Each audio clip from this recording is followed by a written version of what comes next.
There's always been the question as to whether or not video games should be considered a legitimate form of art. The masterworks of cult hit game maker Fumito Ueda have always been a go-to argument for those on the games as art side, while remaining relatively quiet in the current generation. Working on his next project, The Last Guardian, Ueda-san's first two masterpieces, Ico and Shadow of the Colossus, have finally been remastered in high definition and re-released in a bundle for the PlayStation 3.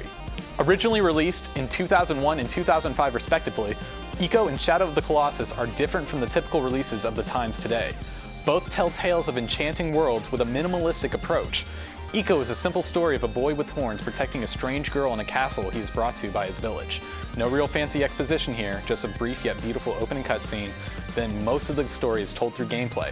I don't know what it is, but just the sight of that boy always holding Yorda's hand makes me feel all fuzzy inside. Shadow of the Colossus not much more in depth either. A boy brings a dead girl to an altar where he is told by the god Dorman to bring the girl back to life, he must kill 16 colossi. You kill them one by one with Dorman advising you after each kill. These stories manage to be incredibly special in their allowing of the player to carry out the story rather than predetermined levels with a clear and cut point A, point B structure. Ueda-san masterfully makes the gameplay the story, each segment of a maze or colossi feeling like a mini arc of a bigger overarching story. While great games age well, garnering a revisit, sometimes it's sad to say in games the controls show a little rust. Motions are finicky, most notably in Shadow of the Colossus. The idea of massive platforming was still relatively new in 2005, but the idea has been expanded and improved upon by many games taking inspiration from Shadow of the Colossus. Games with massive platforming have since improved, making the issues presented in Shadow of the Colossus seem amplified. Gamers new to the series might be slightly turned off by the touchy controls, but the puzzles in both Ico and Shadow are the real draw, causing gamers to really think the accomplishment of not having to consult a guide to get further in either game is like a tiny confidence booster, with each puzzle getting harder and harder. One thing to note to Ico enthusiasts, if you've only played the original version in the US, you're in luck.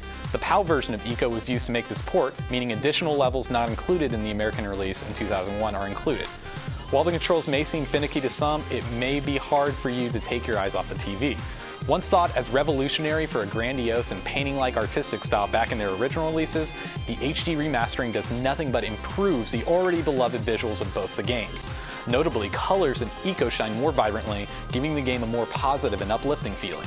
The details of the Colossi in Shadow of the Colossus are crisp and eye-catching, serving to add a real sense of scale and insignificance when compared to the towering creatures. Unfortunately, since TSTV only broadcasts in standard definition, it's a little impossible to show you the level of detail when viewed on a proper HD TV with a proper connection. We can play you some of the game's incredible music.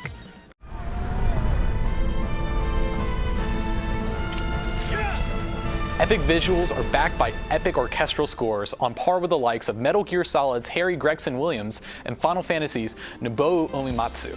Once you're done with the game, learn about the history and development of the games with the bonus content. Nihongo o hanasemasu ka? Ie? Then I hope you like reading. While not a problem for all, a problem for some is that all the videos are subtitled. But if you don't mind all those damn words in the way of the picture, there are some great interviews with deep insight to how these games were produced and why they are still important today. Plus, you get some sneak peek at the next Ueda-san game, The Last Guardian. Time for a rundown. Both Ico and Shadow of the Colossus managed to pull off the rare feat of great stories through action, not cutscenes. True masterworks that should be known by anyone who wants to call themselves gamers. Story gets a 10. These games may be 10 and 6 years old, but with the polish of HD remastering, they look stunning by today's standards. Design gets a 9. Unique gameplay mechanics are slightly marred by the age control design. Gameplay gets a 7.5. While the extra videos may be nice, little is added in this collection to make it extra special. However, the games itself are special enough. Presentation gets an 8. You know how every year it's a tradition to watch certain movies like It's a Wonderful Life on Christmas? Well, every summer with the Baron release calendar, I like to play Ico and Shadow of the Colossus. Replay value gets a 9. Overall, the Ico and Shadow of the Colossus collection gets a 9.